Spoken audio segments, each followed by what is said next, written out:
Beloved church, happy Sunday. Today is, of course, our nation's Independence Day. But in the life of our church, that almost feels like it fades into the background in the midst of the anticipation that many of us are feeling. We are in the countdown to when our interim pastor will join us, and we will resume in-person worship. In just 2 short weeks, on July 18th, many of us will be able to gather here in the sanctuary in person to welcome the leadership of Reverend Nancy Cahan and worship together with her. We anticipate that in-person worship will continue from that day forward, with services also still available to view online. So keep a close lookout for more information about that. We are so looking forward to gathering again and learning new ways of being together in this place. Please join me in prayer.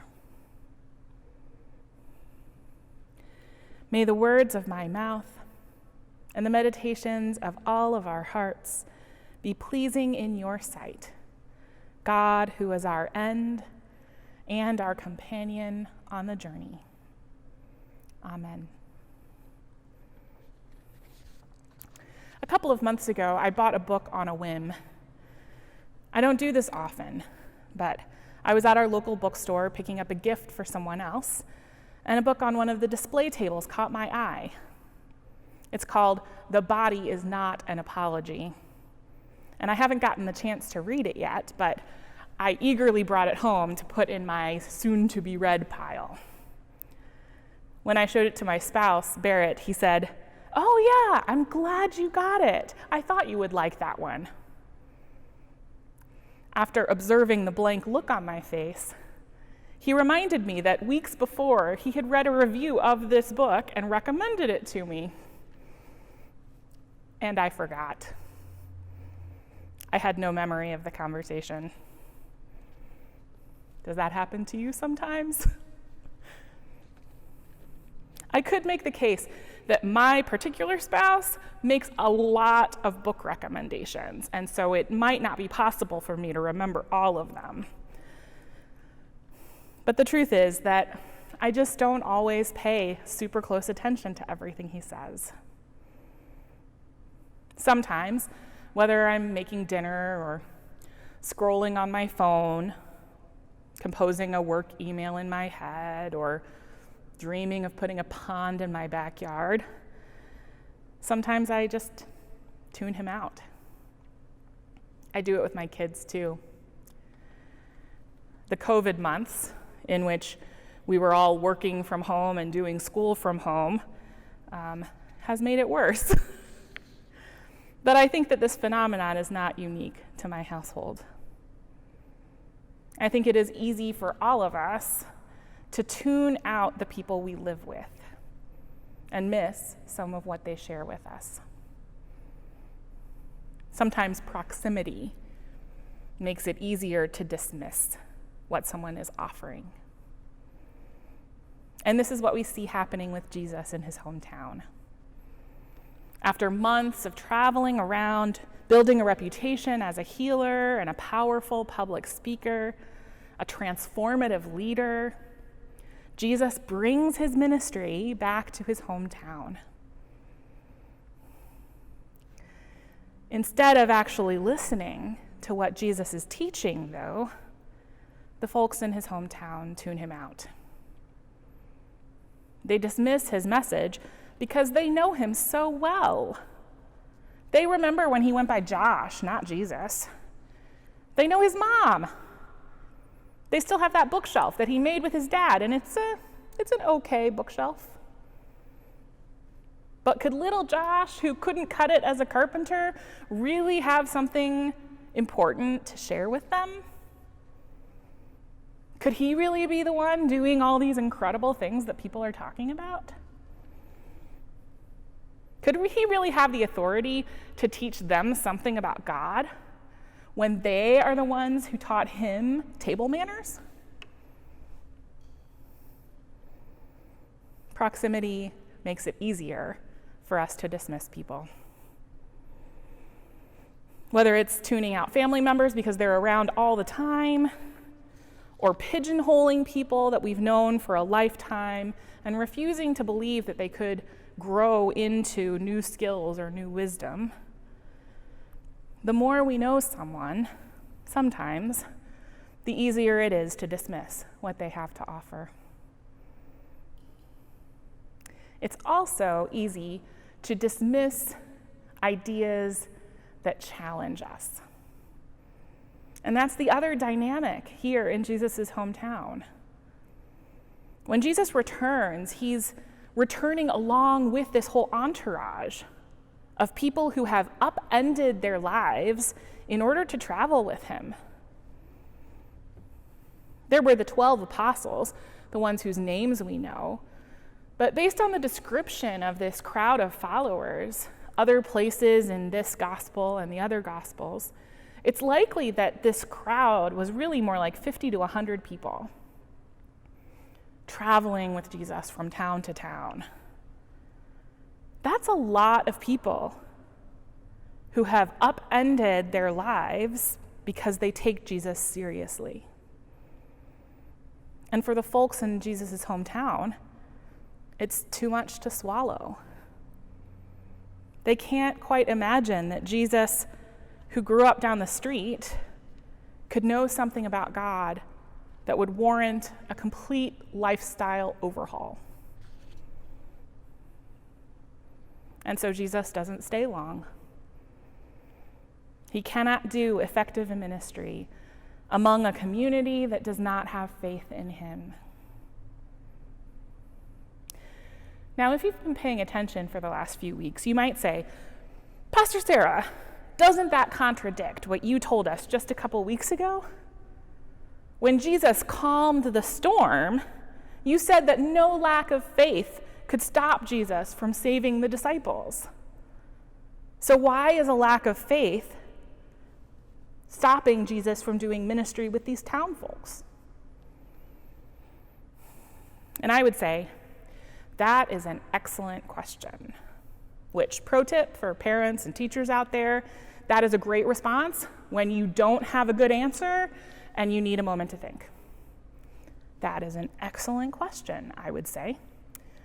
But since this is a sermon, I have had time to think about it. And here is one difference I see. The disciples in the boat were relying on Jesus, even though they were scared. They didn't know for sure that he could do anything to fix their situation, but they turned to him looking for help. They hoped that Jesus could help them, even when they weren't sure, even when their fears were bigger than that hope. These townspeople are not willing to hope that Jesus has anything to offer them. Whether driven by fear, skepticism, or apathy, they are closed off to Jesus and anything he has to offer. I believe that's why Jesus' response is different. It's kind of like the difference between a patient who gets a diagnosis and is skeptical about the standard treatment plan, but is willing to take the doctor's recommendation even if it scares them, versus a patient who walks out of the office refusing to believe the diagnosis at all. The doctor can help the first patient, but not the second. We all have filters in our brains that lock on to patterns we already recognize. It's a way of making sense of all of the information that we receive through our senses. But these same filters make it harder for us to recognize and accept information that challenges our existing beliefs. This is part of how our brains are built. But there is also space for us to make choices and learn how to be open to new possibilities. I've heard someone describe fundamentalism as a worldview that only accepts information that confirms one's existing beliefs. That's why you can have a fundamentalist Christian and a fundamentalist Muslim and even a fundamentalist nationalist. The fundamentalism doesn't describe the core belief system. The fundamentalism is a description of the attitude, the closed-off posture of protecting those core beliefs, whatever they are.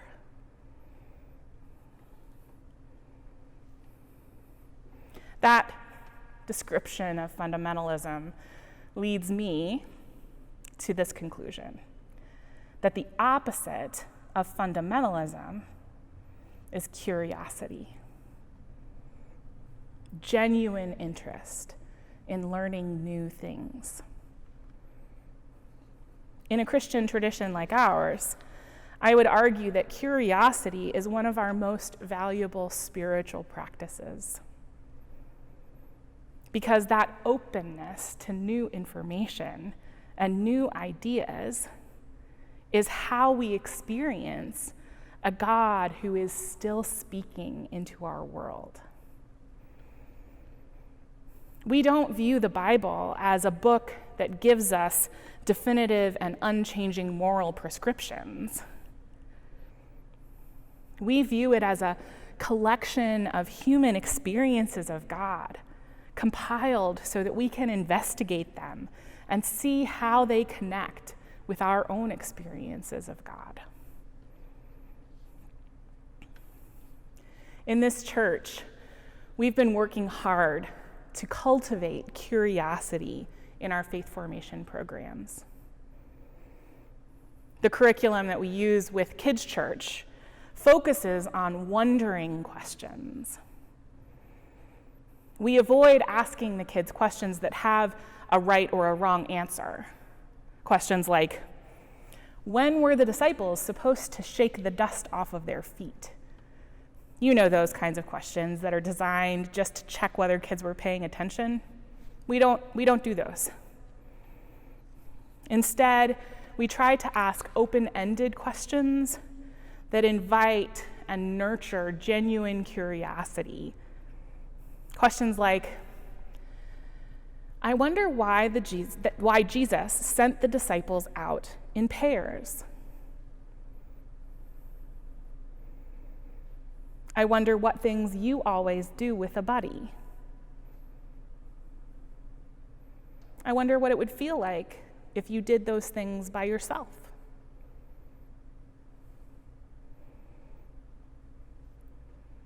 And cultivating curiosity doesn't stop with kids either. Embracing curiosity as a spiritual practice is especially important for us as adults. It's in our adulthood that we are most likely to dismiss things, to assume that we already know that, or we know more than the person talking, or to assume that our own to-do list is more important than what that 9-year-old wants to tell us about something they saw on YouTube. So how do we cultivate curiosity as adults? There are lots of opportunities for this in the life of our church as well. The Bible study group that meets on Saturdays does in-depth studies of books of the Bible, expecting to see things they've never seen before, or understand stories in new ways, even if the passage is one that's very familiar.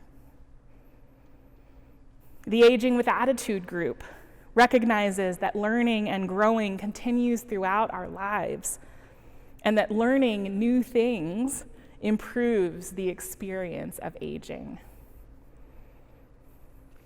The Just Faith class that we held this spring explored our assumptions about our own country's history and the history of the church. And it opened us to a deeper understanding of our Black sisters and brothers. Our church's ongoing relationship with the Pine Ridge Reservation through the organization Remember is a relationship in which we take a learning stance, cultivating curiosity about the Lakota people and their experience. And cultivating curiosity is something that we can each be doing in our own lives, too. Is curiosity already a part of your lifestyle? Do you think of it as a spiritual practice?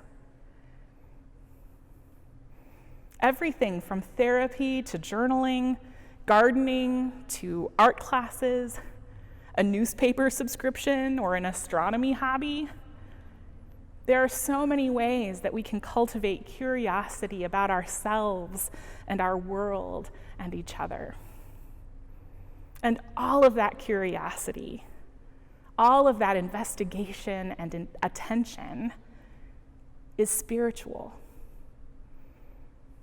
I firmly believe that the more closely we pay attention to reality in its vastness and in its detail, the more we come to know about God, the more we come to experience God.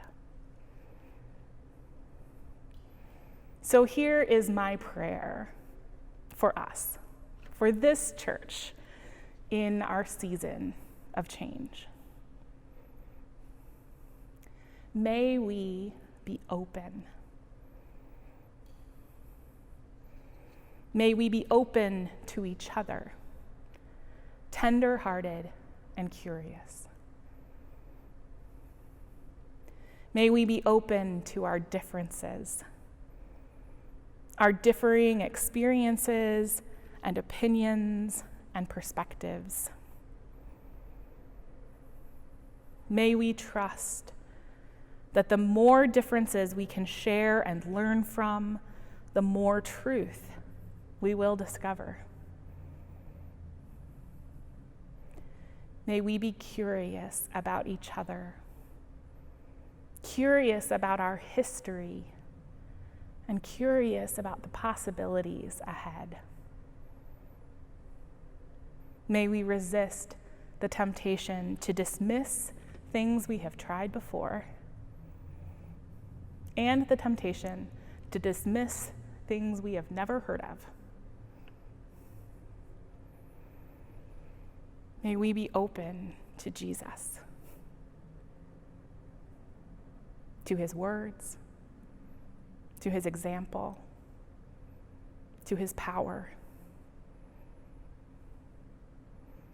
May we learn never to dismiss the people Jesus has called us into relationship with.